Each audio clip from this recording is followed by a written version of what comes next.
Hello बच्चों, कैसे हो आप सभी। मैं आशा करता हूँ कि आप सभी स्वस्थ होंगे, मस्त होंगे और आपकी पढ़ाई भी बहुत बेहतरीन तरीके से चल रही होगी। तो बच्चों, आज की इस क्लास में मैं आपको पढ़ाने वाला हूँ कैंसर के बारे में। कैंसर क्या होता है इसके बारे में हम जानेंगे। एक सामान्य कोशिका और कैंसर वाली कोशिका में क्या अंतर होता है उसको जानेंगे। ठीक है।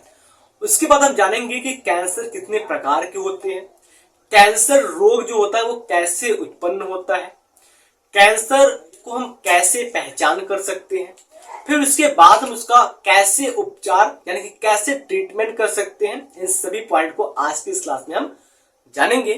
चलिए आज की इस क्लास को शुरू करते हैं और पढ़ते हैं कि कैंसर कैसे होता है और इसको हम कैसे पहचान सकते हैं और कैसे इससे बचा जा सकता है। तो सबसे पहले अगर हम बात करते हैं कि आपके एनसीईआरटी में जो लिखा हुआ है और जो सत्य है, तो आज के समय कैंसर रोग से कई मिलियन लोग ग्रसित हैं। और अगर हम बात करते हैं भयानक रोगों में से जो कैंसर है वो एक रोग होता है, कैंसर। ठीक है, जितने भी भयानक रोग हैं उनमें से कैंसर जो होता है वो एक रोग होता है। ठीक है, अब अगर हम बात करते हैं कि कैंसर कोशिका और एक सामान्य कोशिका में क्या अंतर होती है। ठीक है, तो एक सामान्य कोशिका और एक कैंसर कोशिका में क्या अंतर होती है, सबसे पहले उसको हम जानते हैं। यानी कि अगर हम बात करते हैं एक नॉर्मल सेल के बारे में, नॉर्मल सेल यानी कि अगर हम बात करते हैं सामान्य कोशिका, और इधर हम बात करते हैं कैंसर कोशिका की, कैंसर सेल जिसको कहते हैं कैंसर कोशिका। तो कैंसर कोशिका और सामान्य कोशिका में क्या अंतर होती है, देखो अभी आप पहले कॉन्सेप्ट समझ लीजिए, फिर उसके बाद मैं आपके एनसीईआरटी लाइन बाय लाइन करवा दूंगा। तो आप एक बात समझिए कि जो सामान्य कोशिका होती है उसके अंदर कांटेक्ट इनहिबिशन पाया जाता है। क्या पाया जाता है? Contact inhibition. अब कहेंगे सर जी कांटेक्ट इनहिबिशन क्या होता है? भाई कांटेक्ट इनहिबिशन का जो मतलब होता है आपके एनसीईआरटी में लिखा हुआ है वो है स्पर्श अस्मंदन। क्या है? स्पर्श अस्मंदन। तो अगर हम बात करते हैं जो आपकी नॉर्मल सेल होती है इसके अंदर पाया जाता है स्पर्श अस्मंदन, स्पर्श अस्मंदन, स्पर्श। ठीक है, जिसको हम कहते हैं कांटेक्ट इनहिबिशन। ये क्या होता है? इसमें जो सामान्य कोशिका होती है इसमें क्या होता है? ये उपस्थित होता है। दूसरी बात अगर हम बात करते हैं जो कैंसर कोशिका होती है वो क्या होती है, तो इसमें जो होता है वो स्पर्श अस्मंदन यानी कि कांटेक्ट इनहिबिशन, कांटेक्ट इनहिबिशन अनुपस्थित होता है।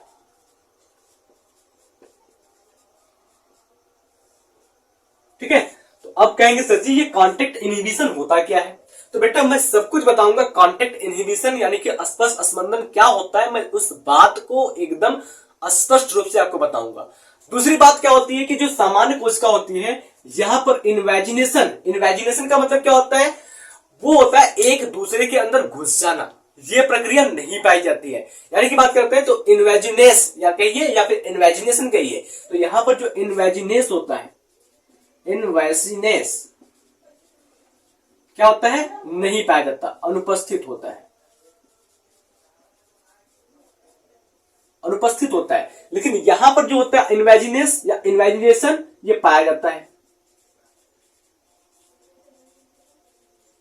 उपस्थित होता है। चलिए अब अगर हम बात करते हैं, हमने दो शब्द लिखा, एक लिखा स्पर्श अस्मंदन, दूसरा लिखा हमने इन्वेजिनेस। ये क्या होता है, कैसे हम इसको डिफाइन कर सकते हैं, इसको मैं एक आपको डायग्राम के माध्यम से समझाऊंगा, अच्छे से समझ में आ जाएगा आपको। सपोज दैट मान लीजिए कि हमने एक पैट्री डिस्क लिया, एक पैट्री डिस्क लिया और इसके अंदर हमने कोई माध्यम रख लिया। ठीक है, कोई मीडियम रख लिया, इसके अंदर इस प्रकार से कोई माध्यम रख लिया जहां पर हम कोशिका की वृद्धि कराएंगे, सेल को हम ग्रो कराएंगे। इस प्रकार से ये हमारा कोई एक माध्यम हो गया। ठीक है, ये क्या हो गया हमारा? ये हमारा हो गया मीडियम, यानी कि हो गया ये हमारा माध्यम हो गया। ठीक, ये माध्यम हो गया। अब इस माध्यम के अंदर पहले से कुछ कोशिकाएं उपस्थित हैं। हमने क्या हुआ है, पहले से कुछ कोशिकाओं को रखा है।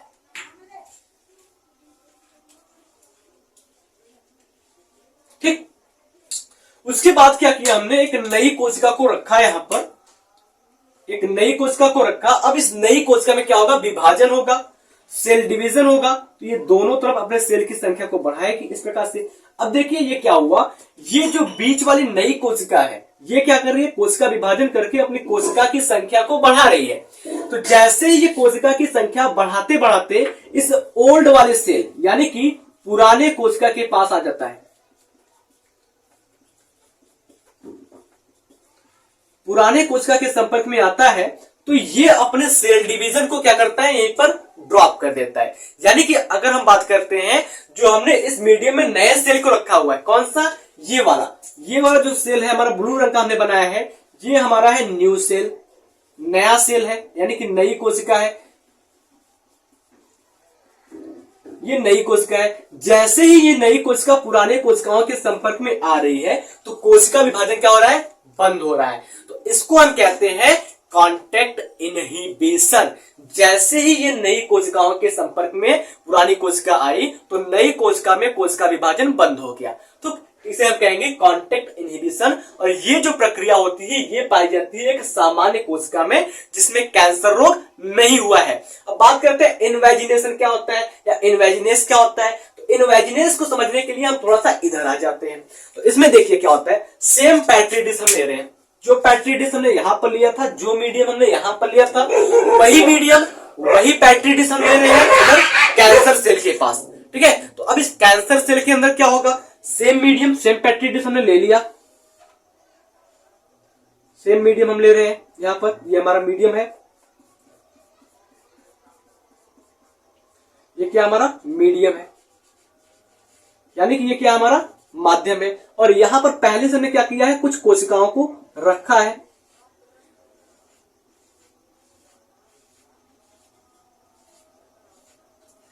ठीक है, पहले से कुछ कोशिकाओं को रखा है। अब क्या कर रहे हैं, हम एक नई कोशिका को उग्र करा रहे हैं। अब नई कोशिका वो कौन सी नई कोशिका होगी, ये कोशिका होगी कैंसर युक्त कोशिका, यानी कि एक ऐसी कोशिका जिसमें कैंसर हुआ है, उस कोशिका को हम क्या कर रहे हैं, इस पैट्री डिश इस मीडियम के अंदर हम इसको ग्रो करा रहे हैं, वृद्धि करवा रहे हैं। ये पैट्री डिश हो गया, अब ये इसके अंदर वृद्धि कर रही है। अब देखो ये जो नई कोशिका है, जो कैंसर से भरी हुई कोशिका है, कैंसर से ग्रसित कोशिका है, ये कोशिका विभाजन तो कर रही है, लेकिन कोशिका विभाजन करते करते जब ये पुरानी कोशिकाओं के संपर्क में आ गई, तो इसमें कोशिका विभाजन रुका नहीं, बल्कि कोशिका विभाजन लगातार चलता गया। तो ये क्या कर रही है, कोशिका अपनी संख्या को बढ़ा रही है चारों दिशाओं में, और इस प्रकार से क्या कर रही है, एक कोशिका के ऊपर या दूसरे कोशिका के नीचे या दूसरी कोशिका के अंदर ये घुस जा रही है। तो इसको हम कहते हैं इनवेजिनेशन। यानी कि अगर हम कह लें कि जो कैंसर कोशिका होती है, यहां पर कोशिका विभाजन अनियंत्रित हो जाता है, अनकंट्रोल्ड सेल डिवीजन हो जाता है। तो इसका मतलब हम कहेंगे यहां पर क्या हो रहा है, invagination of cancer cell, invagination या इनवेजिनेस ऑफ कैंसर सेल कर सकते हैं। अब इनवेजिनेस हुआ कैसे, ये इनवेजिनेस हुआ अनकंट्रोल्ड सेल डिवीजन के कारण, यानी कि कोशिका विभाजन क्या हुआ, यहां पर अनकंट्रोल्ड हो गया, अनियंत्रित कोशिका विभाजन होगी। बात समझ में आई, अच्छे से समझ में आ गई। अब आगे अगर हम बात करते हैं, देखो ये जो हमारा कैंसर कोशिका होता है और जो सामान्य कोशिका होता है, इसमें एक और अंतर है, क्या कि अगर हम बात करते हैं जो हमारी सामान्य कोशिका होती है, ये एक निश्चित समय के बाद डेड कर जाती है, एक निश्चित समय के बाद ये मर जाती है। यानी कि अगर हम कहें तो ये मृत्यु इसमें पाई जाती है, सेल का एपोप्टोसिस, सेल की जो मृत्यु होती है वो पाई जाती है। और अगर हम कैंसर कोशिका में बात करते हैं, तो कैंसर कोशिका में सेल डेड नहीं होता, कोशिका नहीं मरती है। तो इस प्रकार से हम यहां पर लिख सकते हैं अगला पॉइंट कि यहां पर जो सेल होती है उसमें मृत्यु हो जाती है एक निश्चित समय पे, ठीक है, मृत्यु हो जाती है कोशिका की।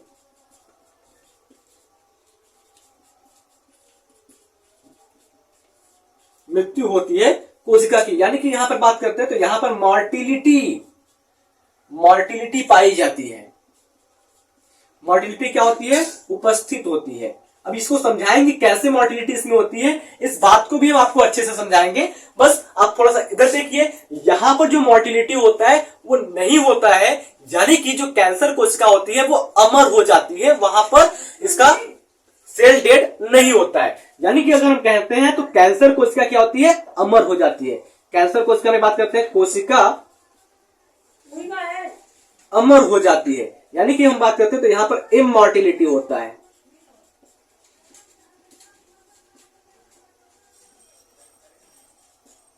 यहां पर इमॉर्टिलिटी उपस्थित होता है। बात समझ में आई? अब देखो, अगर हम बात करते हैं कि कोशिका की मृत्यु कैसे होती है, एक कोशिका जो कोशिका विभाजन करता है वो लगभग 50 बार कोशिका विभाजन करके अपनी संख्या को बढ़ाता है। ठीक है, एक कोशिका जिसमें कोशिका विभाजन होता है वो लगभग 50 बार कोशिका विभाजन करता है। उसके बाद कोशिका विभाजन इसमें क्या होता है, स्टॉप हो जाता है और कोशिका डेड कर जाती है। अब अगर हम बात करते हैं कोशिका विभाजन 50 बार होता है, वो कैसे होता है, और अगर हम बात करते हैं 50 बार के बाद कोशिका विभाजन क्यों नहीं होता, उसकी बात करते हैं, उसके अंतर को समझते हैं। देखिए, अगर हम बात करते हैं तो एक जो सामान्य कोशिका होती है, ये कोशिका हो गई। अब इस कोशिका में क्या पाया जाता है, गुणसूत्र पाया जाता है। ठीक है, इस प्रकार से इस कोशिका में पाया जाता है गुणसूत्र पाया जाता है। अब इस गुणसूत्र के ऊपर क्या होता है, यहां पर पाया जाता है टीलोमियर सीक्वेंस। क्या पाया जाता है, टीलोमियर सीक्वेंस पाया जाता है, टीलोमियर अनुक्रम पाए जाते हैं। ठीक है, तो यहां पर क्या पाया जाता है, टीलोमियर अनुक्रम पाए जाते हैं। अब ये जो टीलोमियर अनुक्रम होता है भैया, वो टीलोमियर अनुक्रम ही कोशिका विभाजन को प्रमोट करता है, कोशिका विभाजन के लिए क्या करता है, ये बढ़ावा देता है। कौन, ये जो टीलोमियर अनुक्रम है, इसको यहां पर लिख दूं मैं, ये क्या है, टीलोमियर अनुक्रम। ये टीलोमियर अनुक्रम ही क्या करता है, कोशिका विभाजन को बढ़ावा देता है। अब ये टीलोमियर सीक्वेंस यानी कि टीलोमियर अनुक्रम बनता कैसे है, तो टीलोमियर अनुक्रम बनता है, जो नॉर्मल कोशिका होती है वहां पर टीलोमियर जो एंजाइम होता है उसकी मात्रा बहुत ही कम होती है, यानी कि हम कह लें कि ये इनएक्टिव होता है। जब ये इनएक्टिव होता है तो एक निश्चित समय के बाद ये टीलोमियर सीक्वेंस जो होता है वो समाप्त हो जाता है। यानी कि कब समाप्त होगा, तो इस कोशिका के अंदर कितना होगा, 50 बार कोशिका विभाजन होगा। यानी कि हम कह सकते हैं 50 टाइम या 50 जनरेशन, 50 पीढ़ी कर सकते हैं हम। ठीक है, 50 जनरेशन क्या होगा, सेल डिवीजन होगा। 50 बार क्या होगा, कोशिका विभाजन होगा। अब जैसे ही 50वीं बार कोशिका विभाजन हुआ तो इस कोशिका के अंदर से ये जो टीलोमियर सीक्वेंस है, टीलोमियर अनुक्रम है, वो क्या होती है, समाप्त हो जाती है। देखो, ये कोशिका हो गई, अब इसके अंदर हमने ये गुणसूत्र बना दिया, अब इसमें टीलोमियर सीक्वेंस क्या है, वो एकदम से समाप्त हो गया। 50 बार कोशिका विभाजन के बाद क्या हुआ, टीलोमियर सीक्वेंस समाप्त हो गया। उसके बाद क्या हो गया, ये कोशिका मृत्यु को प्राप्त हो गया, यानी कि हो गई एपोप्टोसिस, जिसको हम कहते हैं प्रोग्राम सेल डेथ, कोशिका नष्ट हो गई। 50 बार के बाद क्या हुआ, यहां पर एपोप्टोसिस, यानी कि कहते हैं कोशिका नष्ट हो गई। कोशिका क्या हो गई, यहां पर नष्ट हो गई। क्यों भाई, क्योंकि यहां पर जो टीलोमियर एंजाइम था वो इनएक्टिव था। टीलोमियर एंजाइम जो है वो इस टीलोमियर सीक्वेंस को बैलेंस करके रखता है सेल डिवीजन के टाइम। जब ये इनएक्टिव था तो 50वें जनरेशन के बाद क्या हुआ, यहां पर टीलोमियर सीक्वेंस खत्म हो गया, उसके बाद कोशिका नष्ट हो गई। अब अगर हम बात करते हैं कैंसर सेल में क्या होता है, तो हमको पता है कि भाई कैंसर सेल जो होता है वो इमॉर्टलिटी होता है, इसमें पाया जाता है, यानी कि ये अमर होता है। तो अमर होने का मतलब क्या हो जाएगा, यहाँ पर जो सेल डिवीजन होता है वो अनकंट्रोल्ड हो जाता है, अनलिमिटेड हो जाता है। यानी कि अगर हम बात करते हैं यहाँ पर जो कोशिका विभाजन होता है वो कैसा हो जाता है, अनगिनत हो जाता है, इनफाइनाइट हो जाता है। बिकॉज क्यों, क्योंकि यहाँ पर टीलोमियर टीलोमियर नहीं, टीलोमरेज, और यहां पर उल्टा हो गया, सॉरी, यहां पर देखो टीलोमियर सीक्वेंस है वो ठीक है, टीलोमियर सीक्वेंस को बैलेंस करता है टीलोमरेज एंजाइम। ठीक है, तो हमने यहां पर देखो क्यों, क्योंकि यहां पर कोशिका अमृत को क्यों प्राप्त करती है, क्योंकि यहां पर बात करते हैं जो टीलोमरेज एंजाइम, टीलोमरेज जो एंजाइम होता है वो कैसा होता है, यहां पर सक्रिय होता है। यानी कि अगर हम बात करते हैं टीलोमरेज एंजाइम कैसे होता है, वो एक्टिव होता है। तो एक्टिव होने की वजह से ये टीलोमियर सीक्वेंस को मेंटेन करके रखता है, और टीलोमियर सीक्वेंस जब मेंटेन रहेगा तो सेल डिवीजन 50 बार से ज्यादा होगा, यानी कि कोई काउंटिंग नहीं किया जा सकता कि कोशिका विभाजन कितनी बार होगा। तो इस प्रकार से हम लिख सकते हैं कि कैंसर सेल में जो सेल डिवीजन होता है, सेल डिवीजन जिसको हम कहते हैं कोशिका विभाजन, कोशिका विभाजन, कोशिका विभाजन कैसे होता है बेटा? यहां पर जो कोशिका विभाजन होता है वो क्या हो जाता है? अनियंत्रित हो जाता है।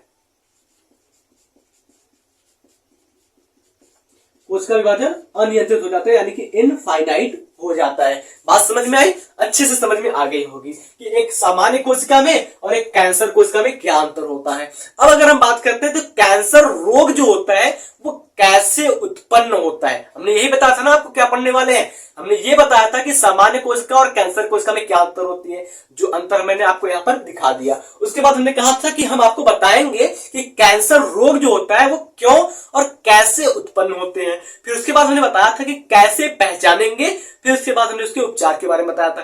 तो एक तो हमारा खत्म हो गया कि सामान्य कोशिका और कैंसर कोशिका में क्या अंतर होती है। दूसरा क्या है हमारा, कैंसर रोग उत्पन्न कैसे होता है। तो फटाक से आप इस पॉइंट को नोट कीजिए, फिर उसके बाद मैं आपको बताता हूं कि कैंसर रोग कैसे उत्पन्न होता है। अब हम अगर बात करते हैं कि कैंसर उत्पन्न कैसे होता है, देखो अगर हम बात करते हैं कैंसर उत्पन्न कैसे होता है, तो एक हमारे पास ये कोशिका है, एकदम मैं आपको जीरो लेवल से समझा रहा हूं कैंसर उत्पन्न कैसे होता है। ये कोशिका है, कोशिका के अंदर ये केंद्रक पाया जा रहा है, इसका न्यूक्लियस है, और इस कोशिका के ऊपर क्या है, रिसेप्टर यानी कि ग्राही उपस्थित है। और यहां पर से क्या कर रहा है, कोई मॉलिक्यूल्स आ रहा है, ठीक है, जिसको हम कहते हैं सेल सिग्नलिंग मॉलिक्यूल। यानी कि ये क्या कर रहे हैं, बता रहे हैं कि इस कोशिका को कब विभाजन करना है। ये सेल सिग्नलिंग मॉलिक्यूल है और ये बताएगा सेल को कब डिवीजन करना है। देखो कोशिका विभाजन से पहले इसके आकार में वृद्धि होती है। कोशिका विभाजन से पहले क्या होता है, कोशिका के आकार में क्या हो जाती है, वृद्धि हो जाती है। तो कोशिका के आकार में वृद्धि होगी, यानी कि सेल साइज इंक्रीज करेगा। यानी कि बात करते हैं सेल साइज इंक्रीज करेगा, इसका मतलब क्या हो गया, कोशिका के आकार में वृद्धि हो गई। जब कोशिका के आकार में वृद्धि हुई तो होगा कोशिका विभाजन। यानी कि बात करते हैं होगा कहां पर, यहां पर सेल डिवीजन, कोशिका विभाजन। यानी कि बात करते हो क्या होगा, सेल डिवीजन होगा। जब सेल डिवीजन होगा तो ये कोशिका जो आकार में बढ़ी हुई है ये दो कोशिकाओं में बट जाएगी। अब आप कहेंगे सर ये तो सिंपल है कि कोशिका विभाजन करने के लिए कोशिका की वृद्धि बढ़ती है, उसके बाद कोशिका दो भागों में बढ़ जा रही है। हाँ वो सिंपल है, लेकिन मैं बता रहा हूं कि कैंसर कैसे होता है। तो देखो अगर हम बात करते हैं ये जो कोशिका विभाजन है, जो सेल डिवीजन है, इसको नियंत्रित करने के लिए दो चीजें होती है। ठीक है, सेल डिवीजन को नियंत्रित करने के लिए दो चीजें होती है। पहली अगर हम बात करते हैं तो यहां पर प्रोटोओन्कोजीन, दूसरा होता है ट्यूमर सप्रेसर जीन। अब देखो अगर हम बात करते हैं प्रोटोओन्कोजीन के बारे में, तो प्रोटोओन्कोजीन क्या होता है, ग्रोथ करता है, रेगुलेशन करता है, सॉरी अब ये क्या करता है, ग्रोथ रेगुलेटरी फैक्टर है, यानी कि ये वृद्धि नियामक कारक है। क्या है ये, वृद्धि नियामक कारक है, वृद्धि नियामक कारक है। यानी कि बात करते हैं ये क्या है, growth regulatory factor, growth regulatory factor है। दूसरी बात अगर हम बात करते हैं तो ये क्या करता है, तो भाई ये सेल सिग्नलिंग फैक्टर होता है, ये बताता है कि कोशिका को कब डिवीजन करना है। ये क्या होता है, कोशिका को संकेत देने वाला कारक होता है, कोशिका संकेत कारक। यानी कि बात करते हैं क्या है, सेल सिग्नलिंग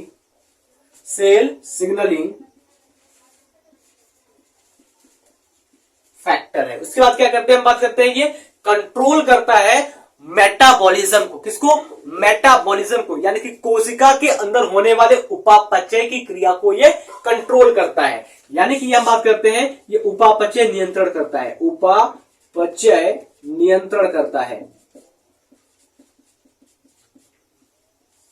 यानी कि बात करते हैं ये क्या करता है, कंट्रोल मेटाबॉलिज्म। बात समझ में आया, कंट्रोल मेटाबॉलिज्म। अभी बता रहे कैंसर कैसे होता है, पहले इसको समझो फिर कैंसर कैसे होता है वो भी बताएंगे। आगे देखो, अगर हम बात करते हैं तो ये जो ट्यूमर सप्रेसर जीन है ये क्या है, ये भैया आपका चेक पॉइंट है, सेल चेक पॉइंट है, ठीक है।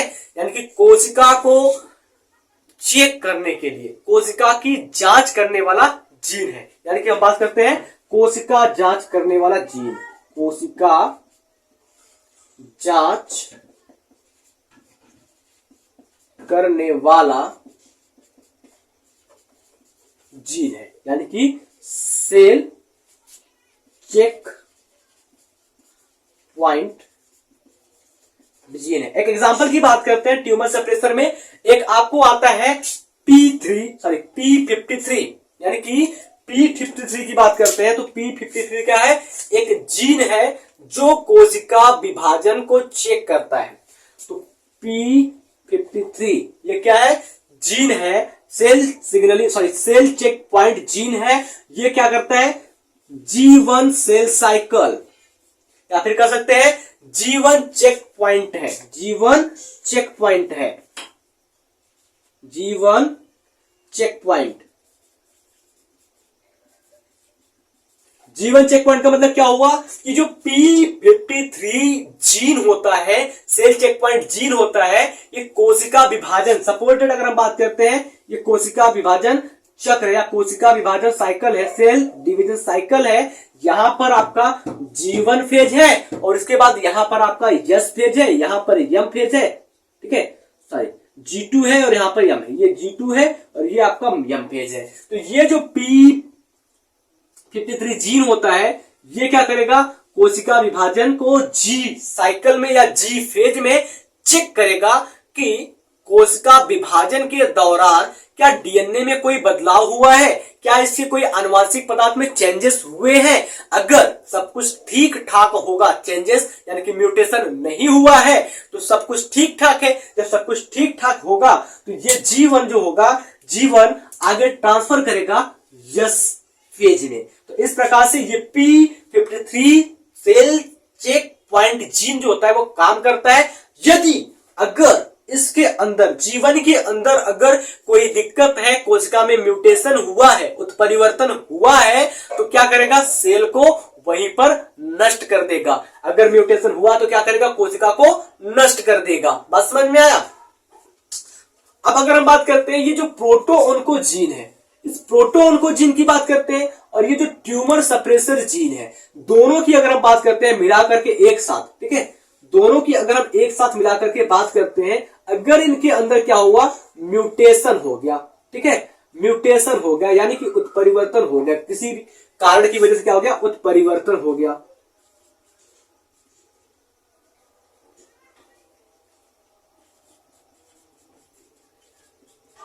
किसी भी कारण से क्या हो गया, यहां पर उत्परिवर्तन हो गया। जब उत्परिवर्तन यहां पर हो जाएगा तो यहां पर क्या हो जाएगा भैया, कैंसर रोग उत्पन्न हो जाएगा। क्या हो जाएगा, कैंसर रोग उत्पन्न हो जाएगा।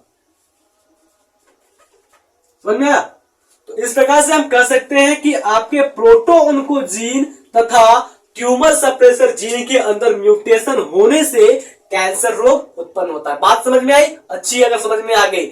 ये तो हो गया जीन में म्यूटेशन के द्वारा कैंसर, लेकिन इसके अलावा भी आपके एनसीईआरटी में दिया गया है कैंसर रोग उत्पन्न करने के लिए कुछ भौतिक कारक होते हैं, कुछ रासायनिक कारक होते हैं, कुछ जैविक कारक होते हैं। तो चलिए उन जैविक, भौतिक, रासायनिक कारकों के बारे में जानते हैं कि कौन से भौतिक कारक कैंसर रोग उत्पन्न करते हैं, कौन से जैविक कारक कैंसर रोग उत्पन्न करते हैं। अब अगर हम बात करेंगे उनकी, तो सबसे पहले आप इसको नोट कर लीजिए। बात करेंगे हम कैंसर कारक की।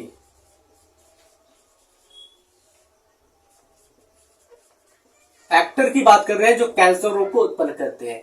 तो 3 फैक्टर होते हैं मुख्य रूप से। पहला जो होता है वो होता है आपका केमिकल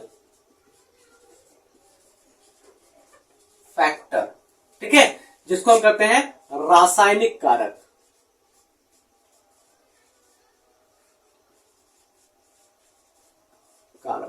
दूसरा जो होता है आपका वो क्या होता है, दूसरा जो आता है आपका फिजिकल फैक्टर, इसको हम कहते हैं भौतिक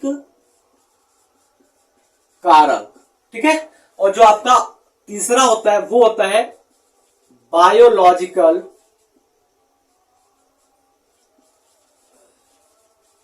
फैक्टर, जिसको हम कहते हैं जैविक कारक। बात समझ में? रासायनिक कारक, भौतिक कारक, जैविक कारक। अब अगर हम बात करते हैं कि भाई आपका जो एक कोशिका होता है वो कैसे कैंसर कोशिका में परिवर्तित होता है। देखो, सामान्य रूप से ये कोई कोशिका है आपका, ठीक है, सामान्य रूप से कोई कोशिका है। इस पर क्या हो रहा है, चाहे भौतिक कारक आ जाए, ठीक है, चाहे कोई रासायनिक कारक आ जाए, चाहे कोई जैविक कारक आ जाए, इन तीनों में से कोई भी कारक इसके ऊपर प्रभाव अपना डाले, यानी कि ये क्या एक सामान्य कोशिका है, नॉर्मल सेल है। अब इसमें तीनों में से क्या करे, कोई भी कारक अपना प्रभाव इस पर डालता है, तो क्या होता है कि इसके अंदर जो होता है ओंकोजेनिक जीन होता है। ठीक है, तो ओंकोजेनिक जीन में क्या होता है, ट्रांसफॉर्मेशन होता है। ओंकोजेनिक जीन के अंदर जो ब्लड वेसल्स पाए जाते हैं, ओंकोजेनिक जीन के अंदर जो रुधिर वाहिनियां पाई जाती है, सॉरी गलत हो गया, ओंकोजेनिक ट्रांसफॉर्मेशन होता है। ओंकोजेनिक जीन के अंदर क्या होता है, परिवर्तन होता है। तो क्या होता है, ओंकोजेनिक ट्रांसफॉर्मेशन होता है, ओंकोजेनिक ट्रांसफॉर्मेशन, जिसको हम कहेंगे ओंकोजेनिक रूपांतरण। ओंकोजेनिक रूपांतरण होता है। जब ओंकोजेनिक रूपांतरण होता है तो इस कोशिका का जो विभाजन होता है वो क्या होता है, अनकंट्रोल्ड हो जाता है। क्या हो जाता है, अनकंट्रोल्ड हो जाता है। और इस प्रकार से ये कोशिका हो गई, ठीक है, और ये कोई एक आपका लेयर हो गया, और यहां पर क्या हो रहा है, कोशिका विभाजन होना शुरू हो गया। और ये कोशिका विभाजन इतनी तेजी से हो रहा है कि रुकने का नाम ही नहीं ले रहा है। ठीक है, ये रुकने का क्या हो रहा है, नाम ही नहीं ले रहा है। इसमें कोशिका विभाजन इतनी तेजी से हो रही है। अब देखो, कोशिका विभाजन होते होते क्या होता है, इसके ऊपर एक लेयर बन जाता है। ठीक है, एक लेयर बन जाता है, एक लेयर बन जाता है इस प्रकार से।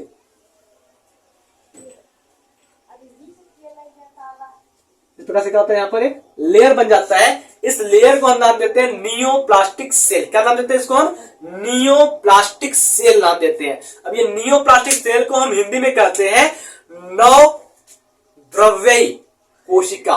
ठीक है, ये जो कोशिका होती है जिसमें ओंकोजेनिक ट्रांसफॉर्मेशन हो जाता है, तो ये कोशिका बदल जाती है नवद्रव्यी कोशिका में। इनको नियोप्लास्टिक सेल के अंदर ये बदल जाती है। ये क्या कहलाएगी भैया, ये कहलाएगी आपका नियोप्लास्टिक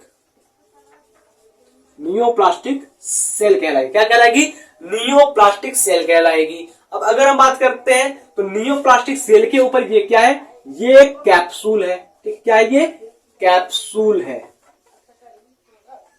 और इसके अंदर जो कोशिका है क्या, वो नियोप्लास्टिक सेल है। ये इसके ऊपर एक कैप्सूल है। अब अगर हम बात करते हैं कि ये जो कैप्सूल होता है, ये इस कोशिका को अन्य कोशिकाओं के कांटेक्ट में नहीं आने देता, फैलने नहीं देता है। अब अगर हम बात करते हैं ये कैसे फैलेगा, जैसे क्या होता है, इस जो नियोप्लास्टिक सेल होता है इसके अंदर ब्लड वेसल्स आ जाते हैं। ठीक है, रुधिर कोशिकाएं इस प्रकार से इसमें आ जाती है। ये क्या होगी भाई, रुधिर कोशिका होगी। ये रुधिर कोशिकाएं इसके अंदर आ जाती है। अब ये जब रुधिर कोशिकाएं इसके अंदर आ जाती हैं तो ये रुधिर को अपनी तरफ खींचने लगता है। ठीक है, इसको ज्यादा से ज्यादा मात्रा में प्रोटीन न्यूट्रिएंट्स की आवश्यकता होती है, पोषक पदार्थों की आवश्यकता होती है। तो ये ब्लड के माध्यम से क्या करता है, खींचने लगता है। तो जो अगल बगल की कोशिकाएं होती हैं वो खुद ही मर जाती हैं। ठीक है, तो अगर हम बात करते हैं ये जो नियोप्लास्टिक सेल है इसके अंदर क्या हो रहा है, ब्लड सेल डेवलप हो गए, ब्लड सेल निकल गया। तो ये क्या कर रहा है, इस कैंसर सेल से हम बात करते हैं, जो ट्यूमर सेल है, जो नियोप्लास्टिक सेल है, वो क्या कर रहा है, रिलीज कर रहा है tumour angiogenesis factor, tumour angiogenesis कारक को मुक्त कर रहा है। कहां पर, ब्लड वेसल्स के अंदर। जब ब्लड वेसल्स के अंदर ये इस कारक को दे रहा है तो ब्लड वेसल्स क्या करेंगे, ब्लड वेसल बहुत ही तेजी से ब्लड वेसल जो होंगे बहुत ही तेजी से क्या करेंगे, ट्रांसपोर्ट करेंगे। ट्रांसपोर्ट को हम क्या करेंगे, बढ़ा देंगे, ये परिवहन को बढ़ा देंगे, किसके, ऑफ न्यूट्रिएंट्स के,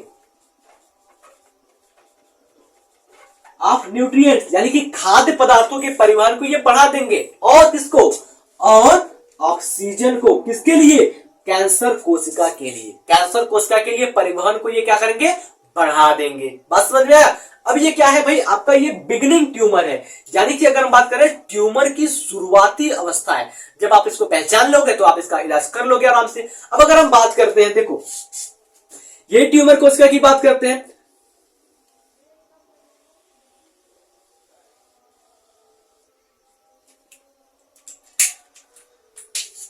जब इसका हम जांच करने जाते हैं, ठीक है, जांच करने जाते, तब तक देखो ये जो हमारे ऊपर कैप्सूल बना हुआ है, जब तक कैप्सूल ये फटेगा नहीं तब तक ये भयानक होगा नहीं, आगे की कोशिकाओं में ये पहुंचेगा नहीं। जैसे ही इसका इस पर का जो कैप्सूल होता है वो रप्चर्ड होता है, फटता है किसी भी तरीके से, ये कैप्सूल अगर फट गया, ठीक है, सपोर्टेड मान लीजिए इसको हम जांच करने के लिए ले जा रहे हैं और इसमें नीडल चुभाया हमने, ये कोशिकाएं बाहर आ गई, तो ये जैसे ही फट जाएंगी तो ये क्या हो जाएंगे भैया, आपके ये जो हमारा कैप्सूल है, कैप्सूल क्या हो जाएगा, फट जाएगा। इस प्रकार से अगर हम बात करते हैं, ये कैप्सूल क्या हो गया, फट गया। जब ये कैप्सूल फट गया तो इसमें जो कोशिकाएं हैं वो क्या हो रही भाई, ब्लड वेसल्स की सहायता से आपके शरीर के विभिन्न अंगों में फैल जाएंगे। ये बात करते हैं ब्लड वेसल से, रुधिर वाहिनियां हैं, इस रुधिर वाहिनियों की सहायता से क्या कर रही है, ये कैंसर कोशिकाएं क्या हो रही है, सभी जगहों पर जाना शुरू कर दे रही है, ठीक है, अलग अलग जगहों पर ये जाना शुरू कर दे रही है। तो अब अगर हम बात करते हैं ये जो अलग अलग जगहों पर जा रही है तो इसको क्या कहेंगे हम, इसको हम कहेंगे मैलिगैंड। क्या कहेंगे, मैलिगैंड। आपके एनसीईआरटी में लिखा हुआ है कि जब तक ये जो ट्यूमर वाला सेल है वो बिगिनिंग है, यानी कि शुरुआती की अवस्था में है, इस पर कैप्सूल बना हुआ है, ठीक है, कैप्सूल बना हुआ है, तो इसको हम कहेंगे ये घातक नहीं है, यानी कि हम कह सकते हैं कि ये विनायड है, घातक नहीं है। और इसके बाद अगर हम बात करते हैं, थोड़ा सा भी छेड़छाड़ इससे हुआ, ये फटा और कैंसर कोशिकाएं बाहर निकली, ब्लड वेसल्स की सहायता से अलग अलग भागों में पहुंचने लगी, यानी कि अगर हम बात करते हैं अलग अलग भागों में पहुंच करके वहां पर इकट्ठा होकर के ये जमने लगी, इस प्रकार से तो ये क्या हो जाएगा भैया, आपके लिए घातक हो जाएगा। यानी कि अगर हम बात करते हैं तो ये क्या करती है, फैल जाती है, फैलने के लिए क्या होती है, फैलने के बाद क्या होती है, अलग अलग जगहों पर पहुंच करके फैल जाती है, जिसको हम कहते हैं मैलिगेंट, यानी कि ये सबसे घातक अवस्था होता है। मैलिगेंट क्या होता है भैया, मैलिग्लैंड कैंसर का सबसे घातक अवस्था होता है, जिसके बाद इसका इलाज संभव नहीं है। इतनी बातें समझ में आई। चलिए अब फटाक से इस पॉइंट को नोट कर लीजिए, फिर इसके बाद मैं आपके आगे की बातें बताऊंगा कि कैंसर कितने प्रकार के होते हैं और कैसे इससे बचा जा सकता है, ठीक है।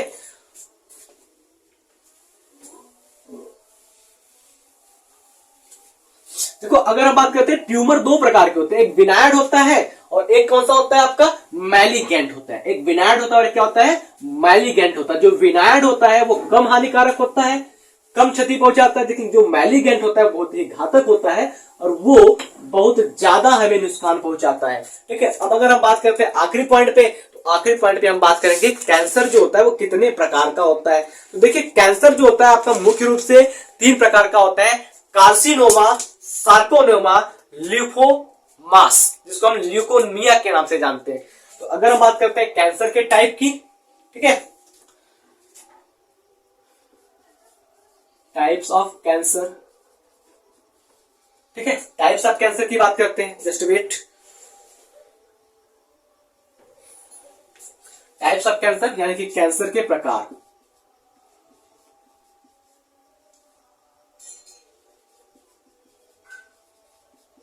कैंसर के प्रकार की बात करते हैं तो कैंसर जो होता है वो मुख्य रूप से 3 प्रकार का होता है। पहला क्या होता है, कार्सिनोमा, कार्सिनोमा, ठीक है, कार्सिनोमास।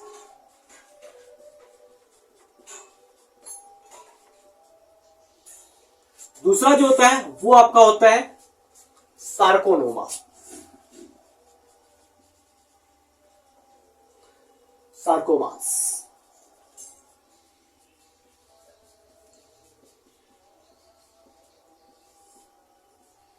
तीसरा जो होता है आपका क्या होता है, ल्यूकामिया।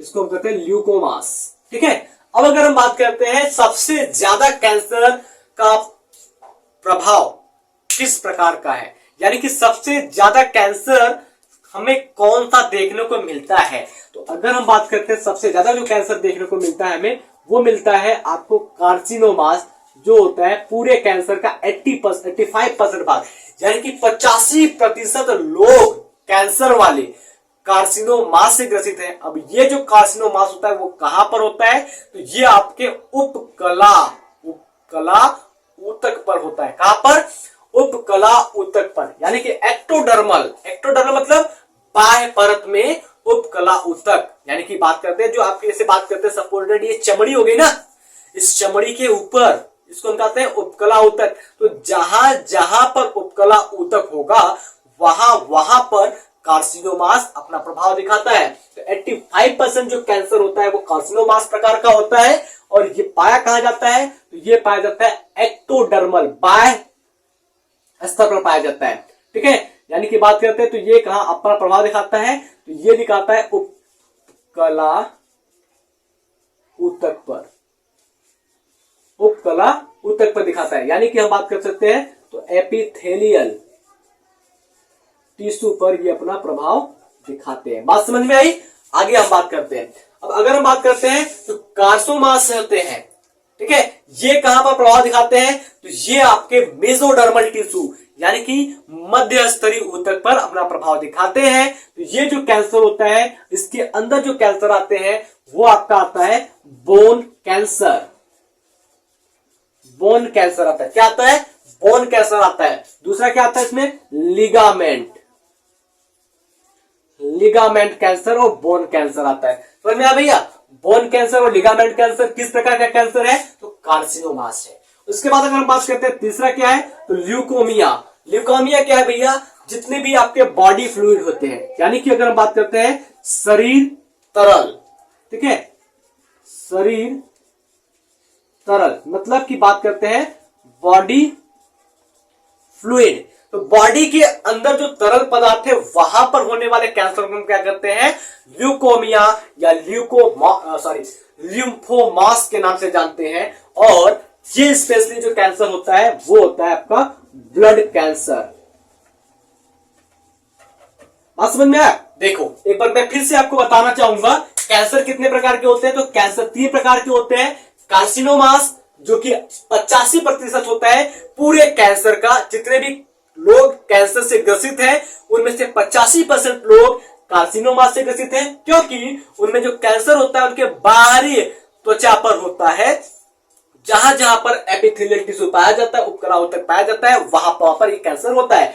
दूसरी बात करते हैं तो दूसरा होता है सार्कोमास, जो होता है बोन के अंदर, लिगामेंट के अंदर, यानी कि अगर हम कर सकते हैं तो ये जो होता है आपके मेसोडर्मल टिश्यू पर होता है। ठीक है, उसके बाद अगर हम बात करते हैं ल्यूकोमिया, जिसको हम लिम्फोमास के नाम से जानते हैं, तो ये क्या होता है, जितने भी शरीर के तरल पदार्थ होते हैं, जैसे कि हम बात करते हैं ब्लड, तो ब्लड के अंदर जो कैंसर होता है वो आपका ल्यूकोमिया होता है, जिसको हम ब्लड कैंसर के नाम से जानते हैं। I hope is this clear. आगे अगर हम बात करते हैं तो कैंसर जो होता है वो उत्पन्न कैसे होता है, तो देखो अगर हम बात करते हैं कैंसर को उत्पन्न करने वाले जो कारक होते हैं उसको क्या कहते हैं, कार्सिनोजेन के नाम से जानते हैं। ठीक है, कैंसर उत्पन्न करने वाले कारक को क्या कहते हैं हम, कार्सिनोजेन के नाम से जानते हैं। अब कार्सिनोजेन जो होते हैं वो आपके 3 प्रकार के हो सकते हैं। पहला क्या हो सकता है आपका फिजिकल कार्सिनोजेन, दूसरा होता है केमिकल कार्सिनोजेन, और तीसरा जो होता है आपका होता है बायोलॉजिकल कार्सिनोजेन। यानी कि अगर हम बात करते हैं तो भौतिक कार्सिनोजेन, रासायनिक कार्सिनोजेन और जैविक कार्सिनोजेन, ये 3 प्रकार के होते हैं। तो फटाक से आप इसको नोट कीजिए, फिर मैं आपको बताता हूं कि कैंसर कैसे होता है। कैंसर रोग को उत्पन्न करने वाले को हम क्या कहते हैं, कैंसर कारक कहते हैं, कार्सिनोजेन यानी कि कैंसर जनी के नाम से जानते हैं। ठीक है,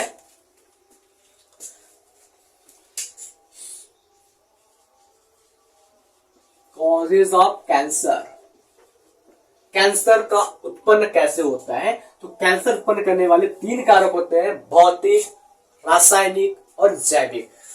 दैट एजेंट व्हिच कॉज अगर हम बात करते हैं, देखो कैंसर का कॉज कैसे होता है, तो इसके कॉजेज में क्या आ जाते हैं आपके, भौतिक आ जाते हैं, जिसको हम कहते हैं फिजिकल।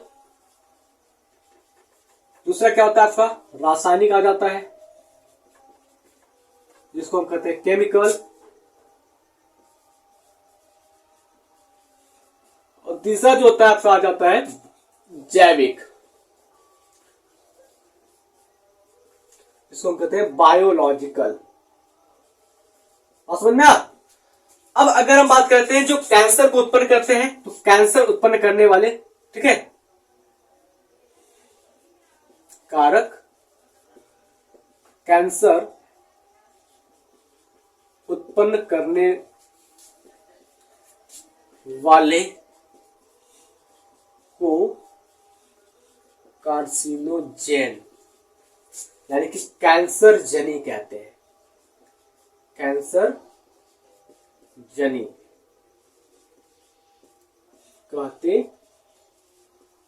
बात समझ में, कैंसर जनी कहते हैं, इतनी समझ में आई। अब देखो अगर हम बात करते हैं कि जो भौतिक कारक होता है यानी कि फिजिकल कार्सिनोजेंस होता है, वो क्या होता है। नंबर 1 पर अगर हम बात करते हैं फिजिकल कार्सिनोजेन,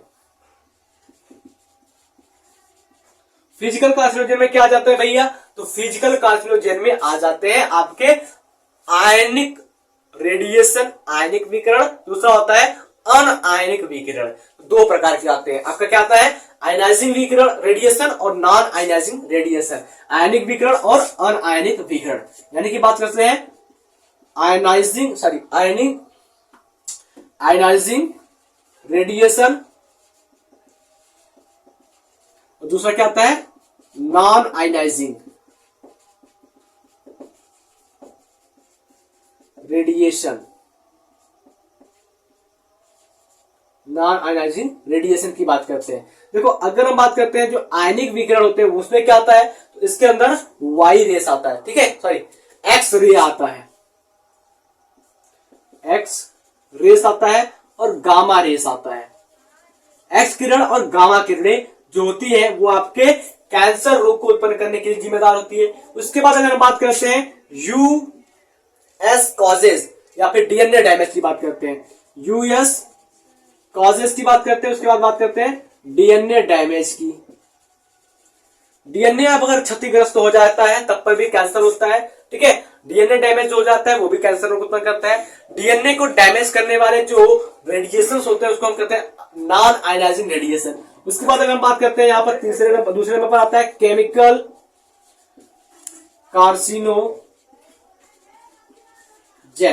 केमिकल कार्सिनोजेन की बात करते हैं बच्चा, तो केमिकल कार्सिनोजेन के अंदर यानी कि हम बात करते हैं जो रासायनिक कैंसर जन्य होती है उसके अंदर क्या आता है, टोबैको आता है, यानी कि तंबाकू का धुआं आता है, टोबैको स्मोक, टोबैको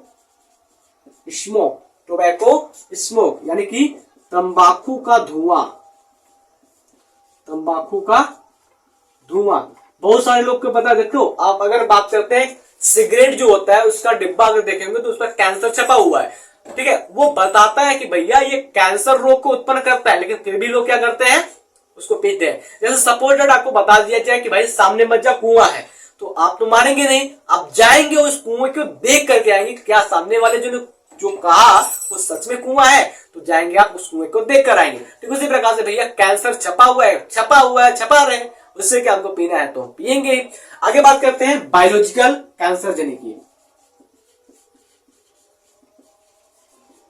कार्सिनोजेन की बात करते हैं। तो बायोलॉजिकल कैंसरोजेन में क्या होता है भैया, यहां पर कुछ ओन्कोजेनिक वायरस होते हैं, यानी कि कैंसर कॉजिंग वायरस होते हैं, कैंसर रोग को उत्पन्न करने वाले कुछ विषाणु होते हैं जो कैंसर को उत्पन्न करते हैं। तो यहां पर कैंसर क्या होता है, कैंसर उत्पन्न करने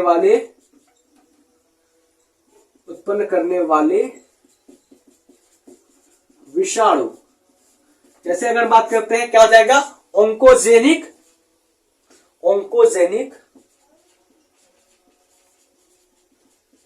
वायरस। ओन्कोजेनिक वायरस जो होता है वो आपका क्या करता है, कैंसर रोग को उत्पन्न करता है। इसके अंदर क्या जाता है, इसके अंदर हम बात करते हैं तो आ जाता है एचपीवी, ठीक है। दूसरा आ जाता है HBV/ETC। अब अगर हम बात करते हैं कि कैंसर रोग का पता कैसे लगाएंगे, अगर हम बात करते हैं कैंसर का जांच कैसे किया जाता है, जांच कैसे किया जाता है, तो सबसे सिंपल भाषा है, पहली हम बात करते हैं तो बायोप्सिस, ठीक है,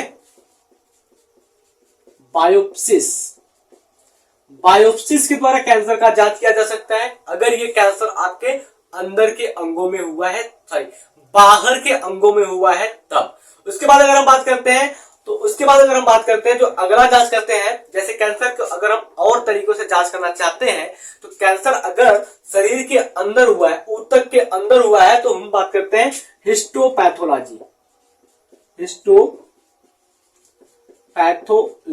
के द्वारा हम कह सकते हैं ऊतक विकृति, यानी कि आपके ऊतक के अंदर कैंसर हुआ है तो उसकी जांच कर सकते हैं। उसके बाद अगर हम बात करते हैं, अगर कैंसर किसी ऐसे जगह पर हुआ है जो आप बाहर से, अगर हम बात करते हैं अस्थि मज्जा के अंदर हुआ है, तो आप बात करते हैं ल्यूकेमिया के द्वारा कह सकते हैं आप कैंसर की जांच कर सकते हैं। ये 3 तरीका है जो कैंसर की जांच करने के लिए जिम्मेदार होता है, यानी इस 3 तरीके से कर सकते हैं कैंसर की जांच करते हैं। अब देखो अगर हम बायोप्सिस की बात करते हैं, सपोज दैट मान लीजिए ये आपका कोई स्किन है, ठीक है, इस प्रकार से कोई आपका कैंसर वाला कोशिका है, ठीक है, ये कैंसर वाला भाग है। अब यहां से क्या करेंगे, थोड़े से पार्ट को काट करके यहां से निकाल लेंगे और निकाल करके ले जाएंगे, फिर इसको हम देखेंगे कि कैंसर हुआ है कि नहीं हुआ है। हिस्टोपैथोलॉजी में क्या करते हैं, इसी भाग को हम या फिर ब्लड के माध्यम से निकाल लेते हैं, सिरिंज में भरकर निकाल लेते हैं, फिर उसके बाद इसकी कोशिका विभाजन को देखते हैं, किस प्रकार से ये कोशिका विभाजन कर रहा है, तब पता चल जाता है कि कैंसर हुआ है कि नहीं हुआ है। इस बात से स्पष्ट हुआ। अब अगर हम बात करते हैं कि कैंसर का उपचार कैसे करेंगे, इसका हम ट्रीटमेंट कैसे करेंगे, कैसे पता कैंसर जब हो गया तो उसका उपचार कैसे करेंगे, तो सबसे सफल जो उपचार होता है, अगर हम बात करते हैं उपचार की, तो सबसे सफल जो उपचार होता है वो होता है सर्जरी। यानी कि भाई जिस अंग में कैंसर हुआ है उस अंग को ही काट करके बाहर निकाल दीजिए। दूसरा जो होता है वो होता है रेडियोथेरेपी। क्या होता है, पहला हो गया सर्जरी, दूसरा जो होता है वो होता है आपका रेडियोथेरेपी,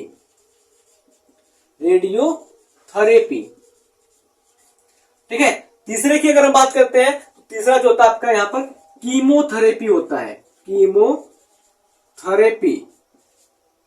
ठीक है, जिसको हम कहते हैं रासायन थेरेपी, ठीक है। उसके बाद अगर हम बात करते हैं जो अगला होता है आपका वो होता है अल्फा इंटरफेरॉन,